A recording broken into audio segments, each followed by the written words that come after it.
Travel എഞ്ചിൻ്റെ മറ്റൊരു വീഡിയോയിലേക്ക് സ്വാഗതം. ഇന്ന് നമ്മുടെ കയ്യിലുള്ളത് മാരുതി സുസുക്കി ബ്രസ ഓട്ടോമാറ്റിക് ആണ്. ഇതൊരു VXI വേരിയൻ്റ് ആണ്. Actually LXI, VXI, ZXI, ZXI plus 4 variants ആണ് ഉള്ളത്. ഇതിൻ്റെ അകത്ത് ഓട്ടോമാറ്റിക് ബേസിക്കലി വരുന്നത് സ്റ്റാർട്ട് ചെയ്യുന്നത് VXI മുതലാണ്. അപ്പോൾ നമുക്ക് ഈ കാറിൻ്റെ ജനറൽ ആയിട്ടുള്ള കാര്യങ്ങളും ടെസ്റ്റ് ഡ്രൈവും ഒക്കെ ഞാൻ ഈ വീഡിയോ പറയാൻ ശ്രമിക്കുന്നുണ്ട്. ഇനി കോമൺ ആയിട്ടുള്ള വെളിയിലുള്ള ഫീച്ചേഴ്സ് അല്ലാതെ ടെസ്റ്റ് ഡ്രൈവിലേക്കായിട്ട് മാത്രം പോകണം എന്നുള്ള ആൾക്കാർക്ക് ഞാൻ ഇതിൻ്റെ ടൈം സ്റ്റാമ്പ് ഡിസ്ക്രിപ്ഷനിൽ കൊടുത്തേക്കാം. അപ്പോൾ നമുക്ക് ആദ്യമേ നമ്മൾ കാണുന്നത് നല്ലൊരു ഡിസൈൻ ചെയ്തിരിക്കുന്ന ഹെഡ്ലൈറ്റ് ആണ്. ഈ ഹെഡ്ലൈറ്റിൻ്റെ പ്രത്യേകത ഇത് ഹാലജൻ ആണ്. ഇതിന് ടോപ്പ് എൻഡിന് വരുമ്പോഴത്തേനും LED ടൈപ്പ് ഹെഡ്ലൈറ്റ്സ് ആണ് വരുന്നത്. അപ്പോൾ ഈ ഫോഗ് ലാമ്പ് ഇതിൻ്റെ കൂടെ സ്റ്റാൻഡേർഡ് ആയിട്ട് വരുന്നതല്ല. ഈ VXI മോഡലിനകത്ത് സ്റ്റാൻഡേർഡ് ആയിട്ട് ഫോഗ് ലാമ്പുകൾ വരുന്നില്ല. പക്ഷേ ഈ വണ്ടിയിൽ അർബാനോ കിറ്റ് എന്ന് പറയുന്ന മാരുതി തന്നെ പ്രൊവൈഡ് ചെയ്യുന്ന ഒരു ആക്സസറി കിറ്റ് കൊടുത്തിട്ടുണ്ട്. ആ കിറ്റിൻ്റെ ഭാഗമായിട്ട് വരുന്നതാണ് ഈ ഫോഗ് ലാംപ്സ് വരുന്നത്. പിന്നെ നോർമൽ ആയിട്ടുള്ള വലിയൊരു എയർ ഡാമും അതുപോലെ തന്നെ നല്ലൊരു ക്രോമിയം ഫിനിഷോട് കൂടിയിട്ടുള്ള ക്രോമിയം ഫിനിഷ് അല്ല ഒരു ക്രോമിയം ലൈനിങ്ങോട് കൂട്ടിയിട്ടുള്ള ഒരു അപ്പർ ഗ്രില്ലും ഉണ്ട്. ബാക്കി നമ്മൾ കണ്ടു പരിചയിച്ച അതായത് ഒരു ഡീസൻ്റ് ആയിട്ടുള്ള ഒരു SUV ലുക്കാണ് ബ്രസയ്ക്കുള്ളത്. സൈഡിലേക്ക് വരുമ്പോഴത്തേനും ഈ കാണുന്ന ഈ പോർഷൻ എന്ന് പറഞ്ഞു കഴിഞ്ഞാൽ ആക്ച്വലി ഇത് അർബാനോ കിറ്റിൻ്റെ ഭാഗമാണ്. ഇതിനകത്തുള്ള ഈ സൈഡിലെ വലിയ ക്ലാഡിങ് എന്ന് പറയുന്നത് വണ്ടിയുടെ നോർമൽ ആയിട്ടുള്ളതും. അതിനുശേഷം ഇങ്ങോട്ട് വരുമ്പോൾ കാണുന്ന ഈ സിൽവർ ലൈനിങ് ഇതെല്ലാം ഈ നേരത്തെ ഞാൻ പറഞ്ഞ അർബാനോ കിറ്റിൻ്റെ ഭാഗമായിട്ടാണ് വരുന്നത്. അപ്പം നമ്മൾ മിറർ നോക്കിക്കഴിഞ്ഞാൽ ഓൾറെഡി ഒരു time side blinking type indicator ഉണ്ട്. എനിക്കിത് കാണുമ്പോൾ നമ്മുടെ പഴയ ഡിസൈറിനകത്ത് തന്നെ അതേ ഒരു ഷേപ്പിലുള്ള ഇൻഡിക്കേറ്റർ തന്നെയാണ് ഓർമ്മ വരുന്നത്. പിന്നെ നമ്മൾ കണ്ടു പരിചയിച്ച ബ്രസയുടെ ആ സെയിം രൂപങ്ങളാണ് ഈ സൈഡ് മുഴുവൻ. വേറെ പ്രത്യേകിച്ച് അങ്ങനെ എടുത്തു പറയത്തക്ക ഡിഫറൻസ് ഒന്നും 2025 ഇതിൻ്റെ സൈഡ് പ്രൊഫൈലിന് സംഭവിച്ചിട്ടില്ല. നമ്മൾ ബാക്കിലേക്ക് വന്നു കഴിയുമ്പോൾ ഈ വണ്ടിക്ക് സ്റ്റാൻഡേർഡ് ആയിട്ടൊരു അൾട്രാസോണിക് സെൻസർ കൊടുത്തിട്ടുണ്ട്. പക്ഷേ റിവേഴ്സ് ക്യാമറ നമ്മുടെ അർബാനോ കിറ്റിൻ്റെ ഭാഗമായിട്ട് ഇതിൻ്റെ അകത്ത് പിടിപ്പിച്ചിട്ടുണ്ട്. ബാക്കി ടെയിൽ ലാമ്പ് നോക്കിക്കഴിഞ്ഞാൽ വളരെ ഡീസൻ്റ് ആയിട്ടുള്ള ഒരു ടെയിൽ ലാമ്പാണ് ഇതിലുള്ള. ഒരു കണക്റ്റഡ് ടൈപ്പ് അല്ല, പക്ഷേ അത്യാവശ്യം നീളത്തിലുള്ള ഒരു ടെയിൽ ലാമ്പ് തന്നെ നമുക്കിത് കിട്ടുന്നുണ്ട്. റിവേഴ്സ് ലൈറ്റ് രണ്ട് സൈഡിലും വന്നിട്ടുണ്ട്. ബാക്കി നോർമൽ ആയിട്ടുള്ള ഒരു ഡീസൻറ്റ് ലുക്കിംഗ് ടെയിൽ ലാമ്പാണ്. ഒപ്പം ഇതിനൊരു റിയർ ഡിഫോഗർ വന്നിട്ടുണ്ട്. VXI വേരിയൻറ്റിലാണ് ഡിഫോഗർ സ്റ്റാർട്ട് ചെയ്യുന്നത്. അപ്പോൾ ഒരു ഷാർക്ക് ഫിൻ ആൻറ്റിനായും വന്നിട്ടുണ്ട്. ബാക്കിലത്തെ ബാഡ്ജിങ് നോക്കിക്കഴിഞ്ഞാൽ ബ്രസ എന്ന് പറയുന്ന വലിയൊരു ബാഡ്ജിങ്, സ്മാർട്ട് ഹൈബ്രിഡ് എന്ന് പറയുന്ന ഒരു ബാഡ്ജിങ് കൂടെ കൊടുത്തിട്ടുണ്ട്. സ്മാർട്ട് ഹൈബ്രിഡ് എന്താണെന്നുള്ള കാര്യം നമ്മൾ എഞ്ചിൻ സ്പെസിഫിക്കേഷൻ പറയുമ്പോൾ നമുക്ക് പറഞ്ഞുവിടാം. നമുക്ക് ഇതിൻ്റെ ബൂട്ട് സ്പേസ് എത്ര ഉണ്ടെന്ന് നോക്കാം. സോ ഒരു 1 ടച്ച് മാഗ്നറ്റിക് ടൈപ്പ് ലോക്കാണ് നമുക്കിവിടെ കൊടുത്തിരിക്കുന്നത്. അതിനുശേഷം നമ്മൾ ബൂട്ടിലേക്ക് വന്നു കഴിയുമ്പോഴത്തേക്കും ഒരു 328 ലിറ്റേഴ്സ് ആയിട്ടുള്ള ബൂട്ടാണ് ആക്ച്വലി ഇത് വന്നിരിക്കുന്നത്. 328 ലിറ്റേഴ്സ് ബൂട്ടും പിന്നെ ഒരു 60-40 സ്പ്ലിറ്റ് സീറ്റും നമുക്ക് കൊടുത്തിട്ടുണ്ട്. സോ ഈ 60-40 സ്പ്ലിറ്റ് കൊടുത്തിട്ടുള്ളത് തന്നെ നമുക്ക് ബൂട്ട് സ്പേസ് ആവശ്യമുള്ളപ്പം നമുക്ക് ആവശ്യത്തിനനുസരിച്ച് പുറകിലത്തെ സീറ്റ് മടക്കാനായിട്ടും സാധിക്കുന്നതാണ്. ഇതിൻ്റെ ടയേഴ്സ് വന്നിരിക്കുന്നത് 215/60R16 ആണ് വന്നിരിക്കുന്നത്. ഒപ്പം സ്റ്റീൽ വീൽസ് ആണ് വന്നിരിക്കുന്നത്. അലോയ് വീൽസ് ഈ VXI എന്ന് പറയുന്ന മോഡലിന് കൊടുത്തിട്ടില്ല. സോ ഇതിനെ അലോയ് ഇട്ട് കഴിഞ്ഞാൽ ഈ വണ്ടിയുടെ ലുക്ക് തന്നെ മാറും. കാരണം എന്താണെന്ന് വെച്ചാൽ നമ്മൾ ഈ സൈഡിൽ നോക്കിക്കഴിയുമ്പോൾ നമുക്കിതൊരു SUV ആണെങ്കിൽ പോലും അത്രയ്ക്കൊരു വലിപ്പം ഒരു മാസീവ്നെസ് ഫീൽ ചെയ്യത്തില്ല. പക്ഷെ ഒരു അലോയ് വന്നു കഴിയുമ്പോൾ വണ്ടിയുടെ ടോട്ടൽ ആയിട്ടുള്ള അപ്പിയറൻസ് മാറുന്നതായിട്ട് നമുക്ക് ഫീൽ ചെയ്യും. ഒപ്പം നമുക്കിനി ഇതിൻ്റെ എൻജിൻ്റെ കാര്യങ്ങൾ ജസ്റ്റ് എൻജിൻ റൂമും അതുപോലെ തന്നെ എൻജിൻ സ്പെസിഫിക്കേഷൻസ് എന്തൊക്കെയാണെന്നുള്ളത് ഒന്ന് നോക്കാം. ഒരു അത്യാവശ്യം ഹെവി ആയിട്ടുള്ള ഒരു ബോണറ്റാണ് നമുക്ക് നോർമലി ഇതിൽ മാരുതി നൽകിയിരിക്കുന്നത്. ഒപ്പം നമ്മൾ എൻജിൻ ബേ നോക്കിക്കഴിഞ്ഞാൽ യൂഷ്വലി എനിക്ക് തോന്നുന്നു നേരത്തെ സെയിം ഷാസി ആയിരിക്കും ഇവർ ഷെയർ ചെയ്യുന്നതെന്ന് തോന്നുന്നു. കാരണം നല്ല സ്പേസിങ് ഇതിനകത്ത് കാണുന്നുണ്ട്. ഈ എൻജിൻ എന്ന് പറഞ്ഞു കഴിഞ്ഞാൽ ഒരു 1.5 ലിറ്റർ നോർമൽ കാപ്പ സീരീസ് എൻജിനാണ് വന്നിരിക്കുന്നത്. ഒപ്പം നേരത്തെ നമ്മുടെ പുറകിലത്തെ ബാഡ്ജിങ് കണ്ട പോലെ തന്നെ ഈ വണ്ടിയിൽ ഒരു മൈൽഡ് ഹൈബ്രിഡ് അല്ലെങ്കിൽ smart hybrid system Maruti enable ചെയ്തിട്ടുണ്ട്. സ്മാർട്ട് ഹൈബ്രിഡ് എന്ന് പറഞ്ഞു കഴിഞ്ഞാൽ ഒരു ഇൻ്റഗ്രേറ്റഡ് സ്റ്റാർട്ടർ ജനറേറ്ററും ഒരു സെപ്പറേറ്റ് ബാറ്ററിയും ഉണ്ടാവും. യൂഷ്വലി നമ്മൾക്ക് ഇറങ്ങുമ്പോഴോ അല്ലെങ്കിൽ ബ്രേക്ക് ഔട്ടുമ്പോഴോ ഉണ്ടാവുന്ന എനർജി ആ ഇൻ്റഗ്രേറ്റഡ് സ്റ്റാർട്ടർ ജനറേറ്റർ നമുക്കുള്ള ആ സപ്പോർട്ടീവ് ബാറ്ററി ചാർജ് ചെയ്യാനായിട്ടും നമുക്ക് ടോർക്ക് അസിസ്റ്റ് ആവശ്യമുള്ള സമയത്ത് അതിൽ നിന്ന് അത് പ്രൊവൈഡ് ചെയ്യാനായിട്ടും അത് നമ്മളെ ഹെൽപ്പ് ചെയ്യും. ഇതുകൊണ്ട് ഉണ്ടാകുന്ന റിസൾട്ട് എന്ന് പറഞ്ഞു കഴിഞ്ഞാൽ ആക്ച്വലി പവറിൽ നമുക്ക് സാധാരണ സെയിം സ്പെക്കുള്ള പെട്രോൾ എഞ്ചിനേക്കായാലും ഒരു 2 PS വ്യത്യാസം നമുക്ക് വരുന്നുണ്ട്. ടോർക്കിലും അതുപോലെ തന്നെ ഒരു 2 Nm ടോർക്ക് വ്യത്യാസം വരുന്നുണ്ട്. നോർമലി ഈ എഞ്ചിൻ പ്രൊഡ്യൂസ് ചെയ്യുന്ന പവർ എന്ന് പറഞ്ഞു കഴിഞ്ഞാൽ യൂഷ്വലി 103 PS ആണ് പ്രൊഡ്യൂസ് ചെയ്യുന്നത്. 103 PS എന്ന് പറഞ്ഞു കഴിഞ്ഞാൽ ഏകദേശം 102-101 bhp അടുത്ത് വരും നോർമലി. ആൻഡ് 139 Nm ടോർക്കാണ് വരുന്നത്. ആ നോർമൽ 1.5 എഞ്ചിനിലേക്ക് മെയ്റ്റ് ചെയ്തിരിക്കുന്നത് ഒരു 6 സ്പീഡ് ഓട്ടോമാറ്റിക് ഗിയർ ബോക്സ് ആണ്. ഇത് എന്ന് പറയുന്ന ഒരു പ്രോപ്പർ 80 ആണ്, ഒരു ടോർക്ക് കൺവേർട്ടർ പ്രോപ്പർ 80 ആണ്. സാധാരണഗതിയിലുള്ള ഒരു AMT അതുപോലെ ഒന്നും അല്ല ചെയ്തിരിക്കുന്നത്. സോ എനിക്ക് തോന്നുന്നു ഏറ്റവും വിലക്കുറവിൽ ഒരു 80 gear box, proper 80 gear box offer ചെയ്യുന്നത് മാരുതിയാണെന്ന് തോന്നുന്നു. അപ്പോൾ നമുക്ക് ബാക്കിയുള്ള ഇതിന്റെ എഞ്ചിന്റെ പെർഫോമൻസും കാര്യങ്ങളും ഒക്കെ വണ്ടി ഓടിക്കുന്ന സമയത്ത്, ടെസ്റ്റ് ഡ്രൈവ് എടുക്കുന്ന സമയത്ത് നമുക്ക് നോക്കാം. ഓക്കെ, നമുക്ക് വണ്ടിയുടെ ഇന്റീരിയറിന്റെ കുറച്ച് കാര്യങ്ങൾ ഇനി നോക്കാം എന്തൊക്കെയാണുള്ളതെന്നുള്ളത്. സോ നമ്മുടെ ഒരു ടോട്ടലായിട്ട് ഒരു ബ്ലാക്ക് ഫിനിഷാണ് ഇതിൻ്റെ ഇൻറ്റീരിയറിൽ വന്നിരിക്കുന്നത്. ഓൾമോസ്റ്റ് ബ്ലാക്ക് ആണ്, ബാക്കി ഒരു അപ്പർ സൈഡ് മാത്രം കുറച്ചൊരു ആഷ് കളർ, വൈറ്റ്, പൂർണ്ണമായിട്ടും വൈറ്റ് എന്ന് പറയാൻ പറ്റത്തില്ല, പക്ഷേ റൂഫ് എല്ലാം വൈറ്റ് ആയിട്ടാണ് വന്നിരിക്കുന്നത്. റൈറ്റ് സൈഡിൽ ഇവിടെ നോക്കിക്കഴിഞ്ഞാൽ നമ്മുടെ നോർമലായിട്ട് നമ്മുടെ പഴയ മാരുതി വണ്ടിയിൽ കണ്ടുവരുന്ന ആ സെയിം കൺട്രോൾ സ്വിച്ചസും കാര്യങ്ങളും ഇന്നർ ഹാൻഡിലൊക്കെയാണ് വരുന്നത്, ഇന്നർ ഹാൻഡിലുമാണ് വരുന്നത്. ഒപ്പം ഇവിടെ ഒരു സോഫ്റ്റ് ടച്ച് കൊടുത്തിട്ടുണ്ട്. 4 ഡോർ പാർട്ടിനും ഇവിടെ ബ്ലാക്ക് സോഫ്റ്റ് ടച്ചുകളാണ് കൊടുത്തിരിക്കുന്നത്. വേറെ നോക്കിക്കഴിഞ്ഞാൽ ഇത് ട്യൂട്ടറല്ല, ഇത് ട്യൂട്ടറിനുള്ള സ്പേസിങ് മാത്രമാണ്. ഇതിൻ്റെ ഫുൾ ഓപ്ഷൻ മോഡലുകൾക്ക് ഇവിടെ ട്യൂട്ടറിൻ്റെ സ്പെസിഫിക്കേഷൻസ് കൊടുത്തിട്ടുണ്ട്. ഇതിൻ്റെ അകത്ത് നോർമലായിട്ടുള്ളത് ഒരു 7 ഇഞ്ച് സ്റ്റീരിയോയും ഒപ്പം 4 സ്പീക്കേഴ്സും മാത്രമാണുള്ളത്.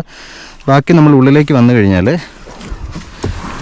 പിന്നീടുള്ളതെന്ന് വെച്ച് കഴിഞ്ഞാൽ ഇതൊരു ഓക്കെ, ടോട്ടലായിട്ട് ഞാൻ നേരത്തെ പറഞ്ഞു ഒരു ബ്ലാക്ക് ഫിനിഷാണ് വരുന്നത്. ഒപ്പം ചെറിയൊരു സിൽവർ ലൈനിങ്ങും വരുന്നുണ്ട്. പിന്നെ ഈ കാണുന്ന ഈ ഫിനിഷ് എന്ന് പറഞ്ഞു കഴിഞ്ഞാൽ, ആക്ച്വലി ഈ ഫിനിഷ് എന്ന് പറഞ്ഞാൽ ഇത് അർബാനോ കിറ്റിൻ്റെ ഭാഗമായിട്ട് വരുന്നതാണ്. ഈ അർബാനോ കിറ്റിനെ പറ്റി പറയുകയാണെന്നുണ്ടെങ്കിൽ ഇതെനിക്ക് നന്നായിട്ട് ഇഷ്ടപ്പെട്ടു. പക്ഷേ ഇതിൻ്റെ പുറത്ത് ഒട്ടിച്ചിരിക്കുന്ന ആ കുറേ ക്ലാഡിങ്സും കാര്യങ്ങളും അത് ഓരോരുത്തരുടെയും പേഴ്സണൽ ചോയ്സാണ്. പിന്നെ അത് ഒട്ടിക്കുന്ന ആ ഒരു പശയുടെ ക്വാളിറ്റി എന്ന് പറയുന്നത് കുറച്ച് എനിക്കറിയില്ല. അപ്പോൾ അത് കുറച്ച് നന്നായിട്ടിരിക്കണം എന്നുണ്ടെന്നുണ്ടെങ്കിൽ നല്ലൊരു പശ തന്നെ അതിന് ഉപയോഗിക്കേണ്ടി വരും. നോർമലായിട്ടുള്ള ആ സ്റ്റിക്കർ 3Mൻ്റെ ഒക്കെ സ്റ്റിക്കർ കുറച്ച് ഇങ്ങനെ പൊളിഞ്ഞതായിട്ട് ഫീൽ ചെയ്യുന്നുണ്ട് ഈ വണ്ടിയിൽ. So coming back to our interior, നമുക്ക് ഇൻറ്റീരിയർ വന്നു കഴിഞ്ഞാൽ നമുക്ക് ജസ്റ്റ് ഇഗ്നിഷൻ ഒന്ന് ഓൺ ചെയ്ത് നോക്കാം. ക്ലസ്റ്റർ ഈ കൊടുത്തി തന്നെ നമുക്ക് പറഞ്ഞു പോകാം. ബാക്കിയുള്ള ഇവിടുത്തെ സ്വിച്ചസ് നോക്കിക്കഴിഞ്ഞാൽ ഇതൊരു ട്രാക്ഷൻ കൺട്രോൾ ഓൺ ഓഫ് ഇവിടെ ഉണ്ട്. ഇത് ഫോഗ് ലാമ്പിൻ്റെ സ്വിച്ചാണ്, ഞാൻ പറഞ്ഞു നേരത്തെ അഡീഷണൽ ആയിട്ട് വണ്ടി ഫിറ്റ് ചെയ്തതെന്ന് പറഞ്ഞു. ഇത് automatic start and stop, start and go എന്ന് പറയുന്ന ഫംഗ്ഷൻ, അതായത് ISG, നേരത്തെ ഞാൻ പറഞ്ഞ ISGയുടെ ഭാഗമായിട്ട് വരുന്ന ആ ഒരു ഫംഗ്ഷൻ. ഇതൊരു ഹെഡ് ലാമ്പ് ലെവലിംഗ് സ്വിച്ചാണ് വരുന്നത്. ഓക്കെ, സ്റ്റിയറിംഗ് വീലിലേക്ക് വന്നു കഴിഞ്ഞാൽ അധികം കൺട്രോൾസ് ഒന്നുമില്ല. ഓഡിയോ കൺട്രോൾ മോഡുണ്ട്, പ്ലസ് മൈനസ് വോളിയം ഉണ്ട്, ഒപ്പം മ്യൂട്ട് ബട്ടൺ ഉണ്ട്. അതുപോലെ തന്നെ ഇവിടെ അതിനടിയിലായിട്ട് ഒരു സെപ്പറേറ്റ് ആയിട്ടുള്ള ഒരു പാനൽ വെച്ചിട്ട് നമുക്ക് കോൾ ആൻസർ ചെയ്യാനായിട്ടും വോയിസ് കമാൻഡിൻ്റെയും button, call answer, call cut, voice കമാൻഡിൻ്റെ ഫംഗ്ഷൻസ് കൊടുത്തിട്ടുണ്ട്. ഒപ്പം ഇതൊരു ഓട്ടോമാറ്റിക് ആയതുകൊണ്ട് തന്നെ പാഡ് ഷിഫ്റ്റിൻ്റെ പ്ലസും മൈനസും കൊടുത്തിട്ടുണ്ട്. ഈ പാഡ് ഷിഫ്റ്റ് വളരെ കംഫർട്ടബിൾ ആണ് കേട്ടോ ഓടിക്കാൻ വേണ്ടിയിട്ട്. നല്ല റെസ്പോൺസ് ആണ് അത് ഓടിക്കുമ്പോൾ, ഞാൻ കൂടുതലായിട്ട് പറയാം അതിനെപ്പറ്റി. ഓക്കെ, ക്ലസ്റ്റർ ഓൺ ചെയ്ത് കഴിഞ്ഞാൽ നോർമലായിട്ടുള്ള എല്ലാ ലൈറ്റുകളും നമുക്ക് ഇതിൻ്റെ അകത്ത് കാണാൻ പറ്റും. ഒരുപാട് അങ്ങനെ അധികം ഭീകരമായിട്ടുള്ള ഫീച്ചേഴ്സൊന്നും ഇതിൻ്റെ അകത്തില്ല. ഓക്കെ, നോക്കിക്കഴിഞ്ഞാൽ സ്മാർട്ട് ഹൈബ്രിഡ് എന്ന് പറയുന്ന എഴുത്ത് ഇവിടെയുണ്ട്. ഒപ്പം നമ്മുടെ power steering, battery, malfunction indicator lamp, oil pressure warning lamp ഇതെല്ലാം കാണിക്കുന്നുണ്ട്. ഒപ്പം നടുക്കുള്ള ഇൻഫർമേഷൻ, അതായത് MIDയിൽ ശരിക്കും പറഞ്ഞു കഴിഞ്ഞാൽ ലെഫ്റ്റ് സൈഡിൽ ഫ്യൂവലും റൈറ്റ് സൈഡിൽ ടെമ്പറേച്ചറുമാണുള്ളത്. അതിൻ്റെ ഏറ്റവും മുകളിലത്തെ പോർഷൻ എന്ന് പറയുന്നത് നമ്മളുടെ മൈൽഡ് ഹൈബ്രിഡിൻ്റെ ആ ഒരു ചാർജിങ്ങിൻ്റെ പോർഷനും, എപ്പോഴാണ് എൻജിൻ പവർ എടുക്കുന്നത്, എപ്പോഴാണ് ബാറ്ററിയിൽ നിന്ന് പവർ എടുക്കുന്നത്, ഇവ കാര്യങ്ങളൊക്കെ കാണിക്കുന്നതാണ് മുകളിലുള്ളത്. ബാക്കിയുള്ളത് പിന്നെ ഒരു ഗിയർ ഷിഫ്റ്റിംഗ് ഇൻഡിക്കേറ്റർ, പാർക്കിലാണോ, ആറിലാണോ, ന്യൂട്രലാണോ, ഡിയിലാണോ, മാനുവലിലാണോ കിടക്കുന്നതെന്ന് കാണിക്കാൻ വേണ്ടിയിട്ടുള്ളത്. ഒപ്പം നമ്മുടെ സീറ്റ് ബെൽറ്റിൻ്റെ വാണിംഗ് സൈനുകൾ, കാര്യങ്ങൾ, ആംബിയൻ ടെമ്പറേച്ചർ, ക്ലോക്ക്, പിന്നെ അതുപോലെ തന്നെ ഇപ്പം ആവറേജ് മൈലേജ്, ഒപ്പം എത്ര റേഞ്ച് ഇനി ഓടുന്നുണ്ട് ഈ പെട്രോൾ കൊണ്ട്, ഇവ കാര്യങ്ങളാണ്. പിന്നെ ഇൻസ്റ്റൻറ്റേനിയസ് മൈലേജ്, അതാണ് റൈറ്റ് സൈഡിലെ റീസെറ്റ് ബട്ടൺസിലും സ്വിച്ചിലും ഒക്കെ വരുന്നത്. ലെഫ്റ്റ് സൈഡ് വരുമ്പോഴത്തേനും അതിൻ്റെ അകത്ത് ടോട്ടലായിട്ട് ഓഡോ വരുന്നുണ്ട്, ട്രിപ്പ് A വരുന്നുണ്ട്, ട്രിപ്പ് B വരുന്നുണ്ട്. ഈ 3 ഫംഗ്ഷൻസുമാണ് വരുന്നത്. പിന്നെ ക്ലസ്റ്ററിൻ്റെ അകത്ത് അധികം പറയാനായിട്ടുള്ളതെന്ന് വെച്ചാൽ ഇവിടെ ഒരു സെപ്പറേറ്റ് വാണിംഗ് ലാമ്പ് വരും. വാണിംഗ് ലാമ്പ് അല്ല, അത് ആക്ച്വലി നമ്മൾ ബ്രേക്ക് ചവിട്ടുമ്പോഴും കാലെടുക്കുമ്പോഴും ഒക്കെ വണ്ടി തിരിച്ച് ISG വഴി നമ്മുടെ സെപ്പറേറ്റ് ആയിട്ടുള്ള ആ ബാറ്ററി, മൈൽഡ് ഹൈബ്രിഡിൻ്റെ ബാറ്ററി ചാർജ് ചെയ്യുന്ന ആ ഒരു സിമ്പിളാണ് വരുന്നത്. സോ ഇത്രയാണ് നോർമലായിട്ടും ഇതിൻ്റെ അകത്തുള്ളത്. അതിഭീകരമായിട്ടൊന്നുമില്ല. നേരത്തെ ഞാൻ പറഞ്ഞ പോലെ തന്നെ ഒരു 7 ഇഞ്ച് ഡിസ്പ്ലേ ആണ് വരുന്നത്. ഇതിനുള്ളിൽ നമുക്ക് normal Android auto, apple CarPlay ഉണ്ട്, പക്ഷേ വയേർഡാണ്, വയർലെസ് അല്ല വന്നിരിക്കുന്നത്. XI എന്നുള്ള ഓപ്ഷനകത്ത് നമുക്കിത് വയർലെസ് ആയിട്ടുള്ള ഓപ്ഷൻസ് ആയിട്ട് വന്നിട്ടുണ്ട്. ഇൻഫോർടൈൻമെൻറ്റ് സിസ്റ്റത്തിൽ അഡീഷണലായിട്ട് ഒരു കാര്യം കൂടെ അവർ ചെയ്തിട്ടുണ്ട്. എന്താണെന്ന് ചോദിച്ചു കഴിഞ്ഞാൽ ഇതിൽ നമ്മുടെ വണ്ടിയുടെ അത്യാവശ്യം എത്ര കിലോമീറ്റർ ഇവിടെ ഓടും, ആവറേജ് മൈലേജ്, ഇൻസ്റ്റൻറ്റേനിയസ് മൈലേജ്, ഈ വക കാര്യങ്ങളും പിന്നെ അഡീഷണലായിട്ട് എന്തെങ്കിലും വെഹിക്കിൾ അലേർട്ട്സ് ഉണ്ടെന്നുണ്ടെങ്കിൽ ഇതെല്ലാം കൂടെ ഇതിൻ്റെ അകത്ത് ഡിസ്പ്ലേ ചെയ്യുന്നുണ്ട്. സോ നമുക്ക് സ്ക്രീനിലേക്ക് എപ്പോഴും നോക്കേണ്ട കാര്യമില്ല, കുറച്ച് വലുതായിട്ട് ഇവിടെ നമുക്ക് കാണാനായിട്ട് സാധിക്കും.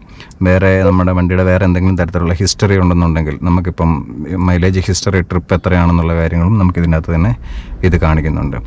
പിന്നെ വന്നു കഴിഞ്ഞാൽ നമുക്കൊരു ഓട്ടോമാറ്റിക് ക്ലൈമറ്റ് കൺട്രോൾ പാനലാണ്. ഫുള്ളി ടച്ച് പാനലല്ല, ഇതിൻ്റെ അകത്തുള്ളത് യൂഷ്വലി സാധാരണ നമുക്ക് വളരെ ഈസി ആയിട്ട് ഹാൻഡിൽ ചെയ്യാൻ പറ്റുന്ന സോഫ്റ്റ് ടച്ച് ബട്ടൺസ് ആണ് കൂടുതലുള്ളത്. അതുകൊണ്ട് തന്നെ വളരെ നല്ല രീതിയിലാണ് ആ പാനലിലോട്ട് എനിക്ക് ഭയങ്കര ഇഷ്ടപ്പെട്ടു.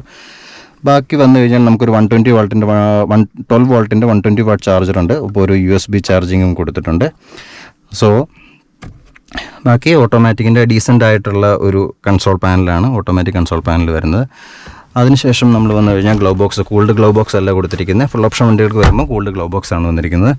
നോർമലായിട്ടുള്ള ഒരു ORBM നമുക്ക് ഗ്ലെയർ അഡ്ജസ്റ്റ് ചെയ്യാൻ പാകത്തിന്. അകത്തേക്ക് വന്നു കഴിഞ്ഞാൽ പിന്നെ ഉള്ളത് നമ്മളുടെ ഒരു ഹാൻഡിൽസ് ആണ്. ഈ ഹാൻഡിൽസ്, സപ്പോർട്ടിംഗ് ഹാൻഡിൽസ് നമ്മൾ ഡ്രൈവർ ഒഴിച്ചിട്ട് ബാക്കി 3 സൈഡിലും ഉണ്ട്. ഒപ്പം വാനിറ്റി മിറർ നോക്കിക്കഴിഞ്ഞാൽ നമുക്ക് ലെഫ്റ്റ് സൈഡിലെ കോ ഡ്രൈവറിൻ്റെ ഇവിടെ വാനിറ്റി മിറർ കൊടുത്തിട്ടുണ്ട്.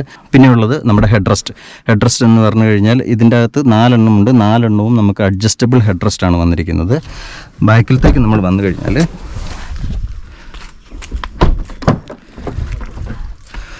ഓക്കെ, ബാക്കിലേക്ക് വന്നു കഴിഞ്ഞാൽ നമുക്ക് റിയർ AC വെൻറ്റ് കൊടുത്തിട്ടുണ്ട് ഇവിടെ ഓൾറെഡി. പക്ഷേ ബാക്കിൽ ഒരു സെപ്പറേറ്റ് ആയിട്ടുള്ള ചാർജിങ് പോർട്ടും കാര്യങ്ങളും ഇതിനൊരു പ്രൊവിഷൻ കൊടുത്തിട്ടുണ്ട് ഫുൾ ഓപ്ഷൻ വണ്ടികളിൽ, അതുകൊണ്ട്.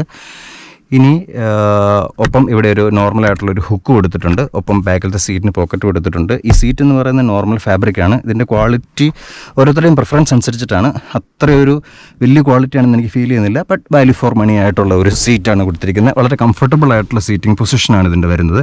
ഒപ്പം അത്യാവശ്യം നമുക്ക് നല്ലൊരു ഹെഡ് റൂമും തരുന്നുണ്ട്, ലെഗ് റൂമും തരുന്നുണ്ട്. സോ ഇതിൻ്റെ അകത്ത് ഓൾമോസ്റ്റ് ഒരു 4 പേർക്ക് വളരെയധികം കംഫർട്ടബിളാണ്. 5 പേര് കംഫർട്ടബിളായിട്ട് 5 പേർക്ക് യാത്ര ചെയ്യാൻ പറ്റുന്ന ഒരു ഇൻറ്റീരിയർ സ്പേസിംഗ് ആണ് ഇതിനുള്ളത്. ഇനി ഒരു റൂം ലാമ്പ് നമുക്ക് കൊടുത്തിട്ടുണ്ട്. സാധാ ടൈപ്പാണ്. ഈ വണ്ടിയുടെ എല്ലാ ബൾബുകളും ഹാലജനാണ്. ഇതിൻ്റെ അകത്ത് LED അധികം വരുന്നില്ല. അധികം നല്ല LED ഇതിൽ ഹെഡ്ലൈറ്റ് ആണെങ്കിലും ശരി, ടെയിൽ ലാമ്പ് ആണെങ്കിലും ശരി, എല്ലാം ഹാലജൻ ലാംപ്സ് തന്നെയാണ്. LED ലാംപ്സ് അധികം വരുന്നില്ല. ഒപ്പം സൈഡ് വന്നു കഴിഞ്ഞാൽ നമുക്ക് ഒരു സ്റ്റെപ്പ് അഡ്ജസ്റ്റിംഗ് ടൈപ്പ് നമ്മുടെ സീറ്റ് ബെൽറ്റ് ഇതിനകത്തുണ്ട്. അത് നല്ലൊരു കാര്യമാണ്. നമുക്ക് ഓരോരുത്തരുടെയും വലുപ്പത്തിനനുസരിച്ച് നമുക്ക് ആ സീറ്റ് ബെൽറ്റ് അഡ്ജസ്റ്റ് ചെയ്യാനായിട്ട് പറ്റും. സോ ഇനി നമുക്ക് വണ്ടി ടെസ്റ്റ് ഡ്രൈവ് ചെയ്ത് നോക്കാം. നമ്മളതൊന്ന് സ്റ്റാർട്ട് ചെയ്യുവാണ്. എൻജിൻ ഭയങ്കര സൈലൻ്റാണ്. നോയ്സ് വളരെ കുറച്ചാണ് അകത്തേക്ക് ആക്ച്വലി വരുന്നത്. സോ നമ്മൾ DIയിലേക്ക് ഇട്ടു. ഓക്കെ, ഇതൊരു torque converter type gear box ആയതുകൊണ്ട് തന്നെ നമുക്ക് ഒരു തരത്തിലുള്ള ലാഗ് ഫീൽ ചെയ്യത്തില്ല വണ്ടി ഓടിക്കുമ്പോൾ. പിന്നെ ഇപ്പോൾ നമ്മൾ ഓടിക്കുന്നത് അത്യാവശ്യം ഗട്ടറുള്ളൊരു വഴി കൂടെയാണ്. ഇപ്പോൾ സസ്പെൻഷനെ പറ്റി നമ്മൾ പറഞ്ഞു കഴിയുമ്പം പിന്നെ സസ്പെൻഷൻ കുറച്ചൊരു സ്റ്റിഫ് സൈഡിലാണ് നമുക്ക് ഫീൽ ചെയ്യുന്നത്. സോ വണ്ടി ഇങ്ങനെയുള്ള റോഡുകളിലൂടെ ഓടുമ്പം, ഇങ്ങനെയുള്ള റോഡുകൾ മാത്രമല്ല കുറച്ച് പാച്ചായിട്ടുള്ള റോഡുകളിലൂടെ ഓടുമ്പോഴും വണ്ടി ശരിക്കും ഒരു ചെറിയൊരു സ്വയിങ് ആയിട്ട് നമുക്ക് ഫീൽ ചെയ്യും. പക്ഷേ അത് മോശമാണെന്ന് ചോദിച്ചു കഴിഞ്ഞാൽ മോശമെന്ന് പറയാൻ പറ്റത്തില്ല. കാരണം നല്ല ഹൈവേസിൽ ഓടിക്കഴിയുമ്പോൾ നമുക്കത് ബോഡി റോൾ കുറയ്ക്കാനായിട്ടും സ്റ്റെബിലിറ്റി കൂട്ടാൻ വേണ്ടിയിട്ടും അത് നമ്മളെ ഹെൽപ്പ് ചെയ്യും. സ്റ്റിൽ കുറച്ചും കൂടെ സോഫ്റ്റ് ആണെങ്കിൽ നമുക്കൊരു കംഫർട്ടബിളായിട്ട് ഇത് ഇങ്ങനത്തെ വഴികളിലൂടെ നമുക്ക് ഓടാനായിട്ട് നല്ലതായിരിക്കും. ഇങ്ങനത്തെ വഴിയല്ല, പാച്ചിങ് റോഡുകളിലൂടെ ഓടാൻ വേണ്ടിയിട്ട്. സോ ഗിയർ ഷിഫ്റ്റിംഗ് എന്ന് പറഞ്ഞു കഴിഞ്ഞാൽ ഒട്ടും ലാഗ് ഇല്ലാതെ തന്നെ, 6 സ്പീഡ് ഗിയർ ബോക്സ് ആയതുകൊണ്ട് തന്നെ ഒട്ടും ലാഗ് ഇല്ലാതെ തന്നെ നമുക്ക് ഫീൽ ചെയ്യും. അതുപോലെ തന്നെ കയറ്റത്തിങ്കിലാണെന്നുണ്ടെങ്കിലും ഒന്നും യാതൊരു വിധത്തിലുള്ള പ്രശ്നങ്ങളും നമുക്ക് ഫീൽ ചെയ്തില്ല വണ്ടി ഓടിക്കുമ്പോൾ. അടുത്തായിട്ട് നമുക്കിതിൻ്റെ ഹിൽ ഹോൾഡ് ജസ്റ്റ് ഒന്ന് ട്രൈ ചെയ്ത് നോക്കാം. ഞാനിപ്പോൾ ഇവിടെ ഒരു കയറ്റത്തിങ്കിലാണുള്ളത്. കയറ്റത്തിങ്കിൽ ഞാൻ വണ്ടി ചവിട്ടി നിർത്തി കഴിഞ്ഞാൽ ഇപ്പം ആക്സിലേറ്ററും ഇല്ല, ഒന്നുമില്ല. സോ ഒരു പർട്ടിക്കുലർ ടൈം നേരത്തേക്ക് മേ ബി നമുക്കൊരു 3 സെക്കൻഡ്സ് അല്ലെങ്കിൽ 4 സെക്കൻഡ്സ്, കാരണം ബ്രേക്ക് ആൻഡ് ആക്സിലറേറ്ററിലേക്ക് നമുക്ക് മാറ്റാൻ വേണ്ടിയിട്ടുള്ള ആ ടൈം നമുക്ക് ഈസി ആയിട്ട് വണ്ടി തരുന്നുണ്ട്. സോ ഒരു ഹിൽ ഹോൾഡ് അസിസ്റ്റ് അടിപൊളിയായിട്ട് വർക്ക് ചെയ്യുന്നുണ്ട്. സോ അതൊരു നല്ല കാര്യമാണ് ഈ വിലയ്ക്ക് കൊടുക്കുക എന്ന് പറയുമ്പോഴത്തേനും. ഈ വണ്ടി ഓടിയിരിക്കുന്ന കിലോമീറ്റർ എന്ന് പറഞ്ഞു കഴിഞ്ഞാൽ 600 കിലോമീറ്ററാണ്. ഇത് ആക്ച്വലി ഒരു ന്യൂ വണ്ടിയാണ്. എടുത്തിട്ട് ഇപ്പോൾ ഒരു 1.5 മാസം 2 മാസം കഷ്ടിച്ചേ ആയിട്ടുള്ളൂ. സോ നമുക്കൊരു ചെറിയ സ്ട്രേറ്റ് റോഡ് കിട്ടിയിട്ടുണ്ട്. അപ്പോൾ നമുക്കിതൊന്ന് ജസ്റ്റ് പവർ എടുത്ത് നോക്കാം, എന്തുമാത്രം പെട്ടെന്ന് പവർ എടുക്കുമെന്ന്. ഞാൻ ഇപ്പോൾ കാല് കൊടുക്കുകയാണ്. കാല് കൊടുക്കുമ്പം ഒന്ന് ഡൗൺ ചെയ്തു ഗിയർ, അതിനുശേഷം വണ്ടി കയറി ഒന്ന് എരച്ചു.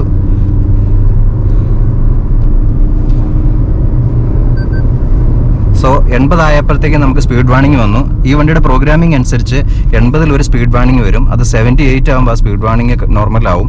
അതിനുശേഷം 120-ൽ സ്പീഡ് വാർണിംഗ് കണ്ടിന്യൂസ് ആയിട്ട് ബീപ്പ് ചെയ്യും. അങ്ങനെയാണ് ഈ വണ്ടിയുടെ യൂഷ്വലി ഇത് പ്രോഗ്രാം ചെയ്തിരിക്കുന്നത്. പിന്നെ ഇവിടെ നമ്മളിപ്പോൾ നോക്കിക്കഴിഞ്ഞ് കഴിഞ്ഞാൽ നമുക്ക് മനസ്സിലാവും, നമ്മൾ നേരത്തെ പറഞ്ഞ പോലെ മൈൽഡ് ഹൈബ്രിഡ് ടെക്നോളജി വർക്ക് ചെയ്യുന്നതിൻ്റെ ഒരു സിംബോളിക് റെപ്രസെൻറ്റേഷൻ കാണിച്ചിട്ടുണ്ട്. ആക്ച്വലി ഇത് എഞ്ചിൻ്റെയാണ്. ഫസ്റ്റ് നടുക്കുള്ളത് നോർമലായിട്ട് നമ്മുടെ എഞ്ചിൻ എങ്ങനെയാണ്, പവർ എവിടെ നിന്നാണ് എടുക്കുന്നത്. ഇപ്പോൾ എടുക്കുന്നത് പെട്രോളിൽ നിന്നാണ് എടുക്കുന്നത്. ഞാൻ ഇപ്പോൾ കാല് കൊടുത്തുകൊണ്ടിരിക്കുകയാണ്. ഇപ്പോൾ കാലെടുത്ത് കഴിയുമ്പോഴത്തേക്കും ശരിക്കും പറഞ്ഞു കഴിഞ്ഞാൽ ഇവിടെ ഒരു ബാറ്ററിയുടെ സിമ്പിൾ കത്തി. അതായത് നമ്മുടെ മൈൽഡ് ഹൈബ്രിഡ് ഇപ്പോൾ റീചാർജ് ചെയ്യുകയാണ് ശരിക്കും പറഞ്ഞ് നടന്നുകൊണ്ടിരിക്കുന്നത്. അതിനുശേഷം ആ മൈൽഡ് ഹൈബ്രിഡ് ബാറ്ററിയുടെ കപ്പാസിറ്റി അതാണ് ഈ റൈറ്റ് സൈഡിൽ ഇവിടെ വന്നുകൊണ്ടിരിക്കുന്നത്. യൂഷ്വലി അതിങ്ങനെ ഓട്ടത്തിൽ നടന്നുകൊണ്ടിരിക്കും. സോ നമ്മൾ അത് അനുസരിച്ച് നോക്കി ഓടിച്ചു കഴിഞ്ഞാൽ നമുക്ക് അത്യാവശ്യം മൈലേജ് കിട്ടുകയും ചെയ്യും. അപ്പോൾ ഈ വണ്ടിക്ക് ഇപ്പോൾ കിട്ടിയിരിക്കുന്ന, ഞാനിപ്പോൾ ഈ വണ്ടി ഇന്ന് എടുക്കുന്നതിന് മുന്നേ ഇത് റീസെറ്റ് ചെയ്തായിരുന്നു. അപ്പോൾ എനിക്ക് ഒരിക്കലും ഹൈവേ കിട്ടിയിട്ടില്ല. അതായത് ഇതിൻ്റെ ഇപ്പോൾ ഒരു നോർമലായിട്ടുള്ള ഒരു ഗിയർ ബോക്സിൻ്റെ പാറ്റേൺ സ്റ്റൈലിൽ നമ്മൾ സംസാരിക്കുകയാണെന്നുണ്ടെങ്കിൽ ഒരിക്കലും ഇത് ടോപ്പ് ഗിയറിലൊന്നും എത്തിയിട്ടില്ല. യൂഷ്വലി ഒരു ഫസ്റ്റ്, സെക്കൻഡ്, തേർഡ്, ഫോർത്ത് വരെ എത്തിയിട്ടുണ്ടാവും, അല്ലെ ഫിഫ്ത്ത് വരെ എത്തിയിട്ടുണ്ടാവും. അതിൻ്റെ അപ്പുറത്തേക്ക് എത്തിയിട്ടുണ്ടാവില്ല. സോ ഇതിൻ്റെ മൈലേജ് നമ്മൾ ജസ്റ്റ് ചെക്ക് ചെയ്യുകയാണെന്നുണ്ടെങ്കിൽ ആവറേജ് ഇതിന് കിട്ടിയിരിക്കുന്ന 11.2 km/L ആണ്. അതായത് ഈ മൈൽഡ് ഹൈബ്രിഡ് ടെക്നോളജി ഏറ്റവും കൂടുതൽ എഫക്റ്റീവ് ആവുന്ന ശരിക്കും പറഞ്ഞു കഴിഞ്ഞാൽ എൻ്റെ കാഴ്ചപ്പാട് മാത്രമാണിത്. നമുക്ക് അത്യാവശ്യം ലോങ് ഡിസ്റ്റൻസുകൾ ഉള്ളപ്പോഴാണ് ഈ മൈൽഡ് ഹൈബ്രിഡ് ടെക്നോളജി ഏറ്റവും കൂടുതൽ നമുക്ക് മൈലേജിനെ നമുക്ക് തരുന്നത്. ഈ വണ്ടിയുടെ കമ്പനി പറയുന്ന മൈലേജ് ആക്ച്വലി 19.8 ആണ് നമുക്ക് പറയണത്. സോ ആ മൈലേജ് നമുക്ക് കിട്ടണമെന്നുണ്ടെങ്കിൽ നമ്മൾ അത്യാവശ്യം കുറച്ചൊരു ലോങ് വേണം. അതായത് ഇതിൻ്റെ ടോപ്പ് ഗിയർ അല്ലെങ്കിൽ ഫിഫ്ത്ത് അല്ലെങ്കിൽ സിക്സ്ത്ത് ആ ഗിയറുകളിൽ നോർമലായിട്ട് ഒരു RPM റേഞ്ച് 2000 താഴെ, അതായത് ഏകദേശം ഒരു 60-70 km സ്പീഡിലായിരിക്കണം നമ്മൾ ഓടിക്കേണ്ടത്. അതല്ല നമ്മൾ ഇതേപോലത്തെ ചെറിയ വഴികളിൽ എപ്പോഴും ഫ്രീക്വൻ്റ് ആയിട്ടുള്ള ഗിയർ ഷിഫ്റ്റിംഗ് ഉണ്ടെന്നുണ്ടെങ്കിൽ ഈ ഒരു ടെക്നോളജി നമുക്ക് മൈലേജിന് അധികം നമ്മളെ സഹായിക്കുമെന്ന് എനിക്ക് തോന്നുന്നില്ല. അതല്ല നമുക്കത് ചെയ്യാൻ പറ്റും. എങ്ങനെയാണെന്ന് ചോദിച്ചു കഴിഞ്ഞാൽ ഇവിടുത്തെ ഞാൻ നേരത്തെ പറഞ്ഞിരുന്നു ഇതിനൊരു ഡി ഡ്രൈവും ഉണ്ട്, ഒരു M എന്ന് പറഞ്ഞിരിക്കുന്ന ഒരു പൊസിഷൻ ഉണ്ട് ഇതിൻ്റെ ഗിയർ ഷിഫ്റ്റിങ്ങിനുണ്ട്. നമ്മളിപ്പോൾ M-ലേക്ക് ഷിഫ്റ്റ് ചെയ്ത് കഴിഞ്ഞാൽ ഇപ്പോൾ M-ലേക്ക് വന്നു. അപ്പോൾ ഇവിടെ നോർമലി ഒരു M കാണിച്ചു. ഇപ്പം നമ്മൾ തേർഡ് ഗിയറിലാണ് കിടക്കുന്നത്. ഈ തേർഡ് ഗിയറിൽ നമ്മൾ കിടക്കുന്നു. ഇത് ശരിക്കും നമ്മൾ ബ്രേക്ക് ചവിട്ടുമ്പം യൂഷ്വലി ഇപ്പം അത് ഡൗൺ ചെയ്യണമെന്നുണ്ടെങ്കിൽ അത് ഡൗൺ ചെയ്ത് തരും. ഇപ്പോൾ സെക്കൻഡ് ആയിട്ടുണ്ട്. പക്ഷേ നമ്മൾ വീണ്ടും കാല് കൊടുത്തു കഴിഞ്ഞാൽ അത് അപ്പാവത്തില്ല. അപ്പോൾ പക്ഷേ നമ്മൾ മാനുവലായിട്ട് പാഡ് ഷിഫ്റ്റുകൾ ഉപയോഗിച്ച് ഇപ്പോൾ തേർഡിലേക്ക് വന്നു. അതിനുശേഷം നമ്മൾ വീണ്ടും ഇപ്പം ഒരു സ്പീഡായി കഴിഞ്ഞു, നമുക്കറിയാം അടുത്ത ഗിയർ ആയെന്ന് പറഞ്ഞാൽ ഇപ്പോൾ ഫോർത്തേ വന്നു. ഇങ്ങനെ നമ്മൾ നോക്കി ഓടിക്കുകയാണെന്നുണ്ടെങ്കിൽ ഇപ്പം തന്നെ നിങ്ങൾക്ക് കാണാൻ പറ്റും ഡയലിൽ 11.2 എന്നുള്ളത് 11.3 ആയി. സോ ഈ മാനുവൽ ഷിഫ്റ്റിംഗ്, അതായത് പാഡ് ഷിഫ്റ്റിംഗ് വൈസായിട്ട് യൂസ് ചെയ്ത് കഴിഞ്ഞാൽ അത്യാവശ്യം ഫ്യൂൽ എക്കോണമി നമുക്ക് ഈ വണ്ടിയിൽ എടുക്കാനായിട്ട് സാധിക്കും. സോ ഫൈനലി നമ്മൾ ഇതിൻ്റെ സേഫ്റ്റിയിലേക്ക് വന്നു കഴിയുമ്പം 6 എയർ ബാഗ്സ് ഇതിന് സ്റ്റാൻഡേർഡ് ആയിട്ടാണ് കൊടുത്തിരിക്കുന്നത്. സോ ബാക്കിലത്തെ സീറ്റിൽ ചൈൽഡ് സീറ്റ് ഫിക്സ് ചെയ്യാനായിട്ടുള്ള ഐസോഫിക്സിൻ്റെ ഓപ്ഷൻസും ഇതിന് കൊടുത്തിട്ടുണ്ട്. പിന്നെ ഇതിൻ്റെ പ്രൈസ് റേഞ്ചിലേക്ക് വരുമ്പോഴത്തേനും യൂഷ്വലി VXi ഇപ്പോൾ GST 2.0 കഴിഞ്ഞിട്ട് വരുമ്പോഴത്തേനും ഓൾമോസ്റ്റ് 13 lakhs, തൊട്ട് ബിലോ 13 lakhs, 12.97 ഇത് റോഡിലിറങ്ങും ഈ വണ്ടി. ഇതിൻ്റെ ടോപ്പ് വേരിയൻറ്റ് ZXi വരുമ്പോഴത്തേനും ഓൾമോസ്റ്റ് 14.4 lakh rupeesനായിരിക്കും വരിക. അതിൻ്റെ ടോപ്പ് എൻഡ് ആയിട്ടുള്ള ZXi പ്ലസ് വരുന്ന സമയത്ത് ഇതിന് വരുന്നത് 15.7 ആണ്. ആ സമയത്ത് ശരിക്കും ഈ ZXi പ്ലസിൻ്റെ അകത്ത് ആക്ച്വലി കുറേ അധികം ഫീച്ചേഴ്സ് ഇവർ അഡീഷണൽ ആയിട്ട് ആഡ് ചെയ്തിട്ടുണ്ട്. സൺറൂഫ് അതുപോലുള്ള കുറേ അധികം കാര്യങ്ങൾ. സോ ബേസിക്കലി ഇതാണ് നമ്മളുടെ ഈ VXi ഓട്ടോമാറ്റിക് ബ്രസേനെ പറ്റിയുള്ള നമ്മളുടെ ചെറിയൊരു വീഡിയോ. എന്തെങ്കിലും തരത്തിലുള്ള അഭിപ്രായങ്ങളോ കാര്യങ്ങളോ ഉണ്ടെങ്കിൽ കമൻ്റായിട്ട് അറിയിക്കുക. അടുത്ത വീഡിയോയിൽ കാണാം.